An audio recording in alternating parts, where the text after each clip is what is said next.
Hello दोस्तों, स्वागत है आपका उत्कर्ष साइंस एकेडमी में। आज के इस वीडियो में जो है हिंदी व्याकरण के इंपॉर्टेंट एमसीक्यू जो है करने वाले हैं। ये आपके सभी के सभी एग्जाम्स के लिए काफ़ी इंपॉर्टेंट होने वाला है। तो चलिए बिना किसी देरी के आज का जो वीडियो है शुरू करते हैं। पूरी वीडियो को आपको जो है अंत तक देखते रहना है। तो चलिए यहाँ पर पहला क्वेश्चन हम देखते हैं। पहला क्वेश्चन दिया गया है कि हिंदी वर्णमाला में जो है छ, त्र, ज्ञ और श्र को जो है किस श्रेणी में रखा जाता है। ऑप्शन यहाँ पर देख सकते हैं, संयुक्त व्यंजन, अगला ऑप्शन है द्विगुण व्यंजन, अगला ऑप्शन दिया गया है अंतस्थ व्यंजन या फिर ऊष्म व्यंजन। तो इसका सही आंसर क्या हो जाएगा? ऑप्शन नंबर ए यानी कि संयुक्त व्यंजन इनको जो है कहा जाता है। कैसे? तो यहाँ पर देखिए ये जो छ है ये आपके क और श से मिलकर के यहाँ पर बना हुआ है। उसी तरीके से यदि हम त्र की बात करें तो ये जो है त और यहाँ पर र से मिलकर के बना हुआ है। ज्ञ की बात करें तो ये जो है ज और इया से मिलकर के बना हुआ है और स और र से मिलकर के आपका श्र जो है बना हुआ है। इसी कारण से जब ये जो है दो व्यंजनों से मिलकर के बना हुआ, इसी कारण से इनको संयुक्त व्यंजन यहाँ पर कहा जाता है। और ये जो है काफ़ी इंपॉर्टेंट है, आपके एग्जाम्स के लिए जो है पूछे जाते हैं, याद रखिएगा। चलिए आगे बढ़ते हैं। अगला यहाँ पर क्वेश्चन देखिए, निम्नलिखित में से किस शब्द की जो वर्तनी है पूरी तरीके से शुद्ध है। ये भी काफ़ी इंपॉर्टेंट क्वेश्चन आपके एग्जाम्स के लिए होने वाले हैं। पहले यहाँ पर देख सकते हैं कवियित्री, उसके बाद दिया है कवयित्री, अगला दिया है कवित्री और उसके बाद ऑप्शन यहाँ पर दिया गया है डी नंबर कवियित्री। तो इसका सही यहाँ पर वर्तनी कौन सा वाला हो जाएगा? तो इसका राइट आंसर हो जाएगा ऑप्शन नंबर बी यानी कि कवयित्री जो है इसका सही यहाँ पर ऑप्शन हो जाएगा। कवि का स्त्रीलिंग क्या होता है? कवयित्री यहाँ पर होता है। या में देख सकते हैं यहाँ पर छोटी की मात्रा है और त्र में जो है बड़ी की मात्रा लगी हुई है। तो इस तरीके से आपको यहाँ पर इसको याद रख लेना है। चलिए आगे बढ़ते हैं। अगला यहाँ पर क्वेश्चन देखिए, सूर्योदय शब्द का सही संधि विच्छेद क्या होगा और इसमें जो है कौन सी संधि होगी ये आपको यहाँ पर बताना है। ऑप्शन देखिए, पहला दिया गया है सूर्य धन उदय गुण स्वर संधि, इसके बाद दिया है सूर्योधन दय अयादि स्वर संधि, अगला है सूर्य धन उदय, इसमें वृद्धि स्वर संधि दिया है और अगला आपका दिया गया है क्या? सूरज धन उदय, ये आपका दीर्घ स्वर संधि। तो इसका राइट आंसर क्या हो जाएगा? ऑप्शन नंबर ए यानी कि सूर्य धन उदय यानी गुण स्वर संधि के नियम से आपका सूर्योदय बनेगा। यहाँ पर देख सकते हैं आ और ओ मिल करके क्या बना हुआ है? आपका ओ बना हुआ है। इस तरीके से आपका गुण स्वर संधि, इसका राइट आंसर यहाँ पर हो जाएगा। चलिए अगला यहाँ पर क्वेश्चन देखिए, यथाशक्ति शब्द में जो है कौन सा समास है जिसका पहला पद प्रधान और अव्यय होता है? ऑप्शन यहाँ पर देखिए, तत्पुरुष समास, बहुब्रीहि समास, अव्ययी भाव समास या फिर द्वंद्व समास। तो इसका राइट आंसर हो जाएगा ऑप्शन नंबर सी यानी कि अव्ययी भाव समास इसमें हो जाएगा। यथाशक्ति में जिस समास का पहला पद यहाँ पर अवयव हो और प्रधान होता है उसको जो है अव्ययी भाव समास यहाँ पर कहेंगे। यथाशक्ति का समास विग्रह करेंगे तो कैसा बनेगा? शक्ति के अनुसार।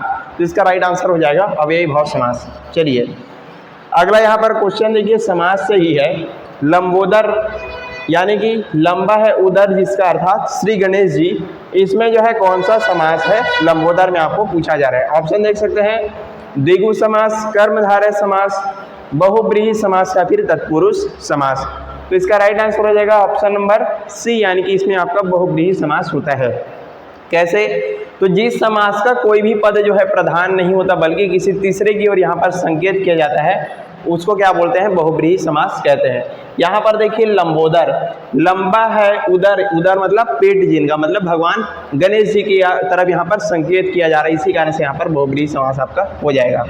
चलिए आगे बढ़ते हैं। अगला यहाँ पर क्वेश्चन देखिए, निम्नलिखित में से कौन सा शब्द तद्भव है यहाँ पर पूछा जा रहा है, मतलब तत्सम और तद्भव। तत्सम क्या? जो है संस्कृत से ज्यों का त्यों प्रयोग करते हैं उसको तत्सम कहते हैं और जो बदला हुआ जो स्वरूप है उसको क्या बोला जाता है? तद्भव यहाँ पर कहा जाता है। तो तद्भव कौन सा है इनमें से आपको यहाँ पर पहचानना है। ऑप्शन देखिए, अग्नि, दुग्ध, सूरज और हस्त। तो इसका राइट आंसर क्या हो जाएगा? ऑप्शन नंबर सी यानी कि सूरज आपका क्या हो जाएगा? तद्भव शब्द हो जाएगा। सूरज का यदि तत्सम देखें तो क्या होता है? सूर्य होता है। अग्नि आपका तत्सम है, इसका तद्भव क्या हो जाएगा? आग हो जाएगा। दुग्ध का दूध होता है, हस्त का क्या हो जाएगा? हाथ हो जाएगा। तो इस तरीके से आपको इनको बनाना है। चलिए अगला यहाँ पर क्वेश्चन देखिए, उत्कर्ष शब्द का सही और सटीक विलोम शब्द यहाँ पर क्या होगा पूछा जा रहा है। ऑप्शन देखिए, अपकर्ष, निष्कर्ष, अवकर्ष या फिर प्रकर्ष। तो उत्कर्ष का विलोम शब्द आपका होता है ऑप्शन नंबर ए यानी कि अपकर्ष जो है इसका राइट आंसर हो जाएगा। उत्कर्ष मतलब ऊपर उठना और अपकर्ष का मतलब होता है नीचे गिरना। इस तरीके से याद कर लीजिएगा। चलिए अगला यहाँ पर क्वेश्चन देखिए, अनल और अनिल शब्द का सही युग्म और इसका क्रमशः अर्थ आपको यहाँ पर बताना है। कौन सा यहाँ पर सही युग्म इनका दिया गया है, अनल और अनिल का। इसमें जो है काफ़ी कंफ्यूजन होता है, तो आप इसको आसानी से यहाँ पर समझ सकते हैं। सबसे पहले ऑप्शन यहाँ पर देखिए, हवा और आग दिया है, फिर है आग और हवा, अगला है पानी और आग, और अगला दिया गया है जंगल और हवा। तो अनल और अनिल का सही शब्द युग्म कौन सा हो जाएगा, ऑप्शन नंबर बी इसका राइट आंसर हो जाएगा, आग और हवा। अनल का मतलब होता है आग, अनिल का मतलब आपका होता है हवा। तो इस तरीके से आपको इनको पहचानना है। यहाँ पर देख सकते हैं अनिल में जो है छोटी की मात्रा लगी हुई है, और जो छोटी होती है, जो हल्की होती है, वो जो है हल्की यहाँ पर कौन सी चीज़ होती है, हवा होती है। तो इस तरीके से आप ये चीज़ों को याद कर सकते हैं। चलिए अगला यहाँ पर देखते हैं क्वेश्चन, जो सब कुछ जानता हो इस वाक्यांश के लिए एक शब्द यहाँ पर क्या होगा। ऑप्शन है अल्पज्ञ, सर्वज्ञ, विद्वान या फिर अज्ञानी। तो जो सब कुछ जानता है उसके लिए हम वर्ड यूज़ करते हैं सर्वज्ञ, और जो कम जानता है उसके लिए क्या बोलते हैं, अल्पज्ञ, और जो कुछ ही नहीं जानता उसके लिए वर्ड यूज़ किया जाता है अज्ञ करके। तो सभी को आपको इनको जो है याद रखना है। चलिए आगे बढ़ते हैं। अगला क्वेश्चन यहाँ पर देखिए, दूध का दूध और पानी का पानी करना, मुहावरे का सही अर्थ क्या है, पूछा जा रहा है। ऑप्शन यहाँ पर देखिए, दूध में पानी मिलाना, सही और निष्पक्ष न्याय करना, विवाद को बढ़ावा देना, या फिर मजदूरी न देना। तो इसका राइट आंसर हो जाएगा ऑप्शन नंबर बी यानी कि सही और निष्पक्ष न्याय करना। इसको मुहावरे के यहाँ पर प्रयोग किया जाता है, दूध का दूध और पानी का पानी यहाँ पर करना। चलिए आगे बढ़ते हैं। अगला क्वेश्चन देखिए, व्यक्ति, वस्तु, स्थानीय भाव के नाम को क्या बोला जाता है, संज्ञा कहा जाता है। यहाँ पर बुढ़ापा में कौन सी संज्ञा है ये आपको बताना है। ऑप्शन देखिए, जातिवाचक संज्ञा, व्यक्तिवाचक संज्ञा, भाववाचक संज्ञा या फिर समूहवाचक संज्ञा। तो इसका सही आंसर हो जाएगा ऑप्शन नंबर सी यानी कि आपका भाववाचक संज्ञा हो जाएगा। यहाँ पर जो भी दशा हैं, अवस्थाएं हैं, ये सब भाववाचक संज्ञा के अंतर्गत आती है। बुढ़ापा भी क्या है, एक जीवन की अवस्था है, इसी कारण से इसका राइट आंसर हो जाएगा भाववाचक संज्ञा। चलिए आगे बढ़ते हैं। अगला क्वेश्चन देखिए, वह जो है स्वतः ही जान जाएगा, इस वाक्य में स्वतः शब्द किस प्रकार का सर्वनाम है, पूछा जा रहा है। ऑप्शन देखिए, पुरुषवाचक सर्वनाम, निजवाचक सर्वनाम, निश्चयवाचक सर्वनाम या फिर संबंधवाचक सर्वनाम। तो यहाँ पर देखिए, वह स्वतः ही जान जाएगा, इसका राइट आंसर हो जाएगा ऑप्शन नंबर बी यानी कि निजवाचक सर्वनाम। जब स्वयं के लिए हम स्वतः, अपने आप, खुद ऐसे वर्ड का यूज़ किया जाए तो वहाँ पर जो है निजवाचक सर्वनाम यहाँ पर होता है। चलिए अगला क्वेश्चन देखिए, राधा जो है बहुत सुंदर लड़की है, इस वाक्य में बहुत शब्द व्याकरण की दृष्टि से क्या है, आपको यहाँ पर पूछा जा रहा है। ऑप्शन देखिए, विशेषण है, प्रविशेषण है, क्रिया है या फिर सर्वनाम है। तो चलिए बताइए इसका राइट आंसर यहाँ पर क्या हो जाएगा। तो इसका सही आंसर होगा ऑप्शन नंबर बी यानी कि आपका जो है प्रविशेषण हो जाएगा। अब प्रविशेषण क्या चीज़ होता है, तो जो है विशेषण की भी विशेषता बताए उनको क्या बोला जाता है, प्रविशेषण कहा जाता है। यहाँ पर देखिए, राधा बहुत सुंदर लड़की है, सबसे पहले सुंदर लड़की है यदि रहता तो ये आपका क्या हो जाता, विशेषण हो जाता। लेकिन बहुत सुंदर यहाँ पर जुड़ा हुआ है, बहुत वर्ड, तो ये आपका क्या हो जाएगा, प्रविशेषण।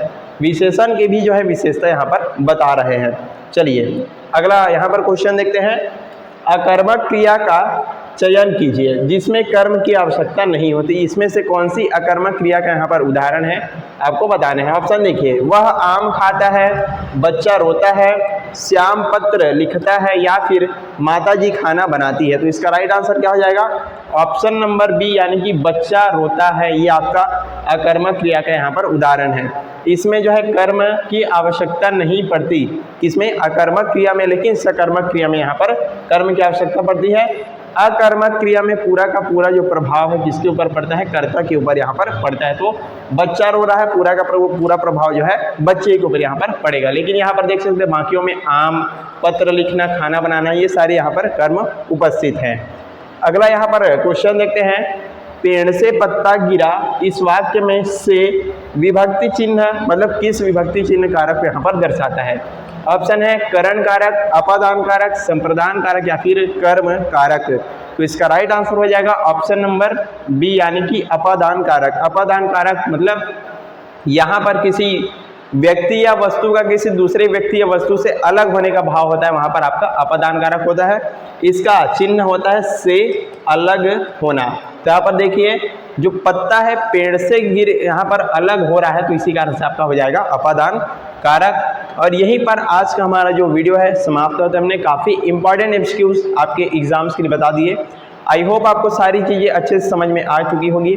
इसी तरह के अन्य वीडियोस के लिए आप हमसे जुड़ सकते हैं। हमारी जो क्लासेस हैं ऑनलाइन ऑफलाइन दोनों रूप से संचालित होती है। Thank you so much.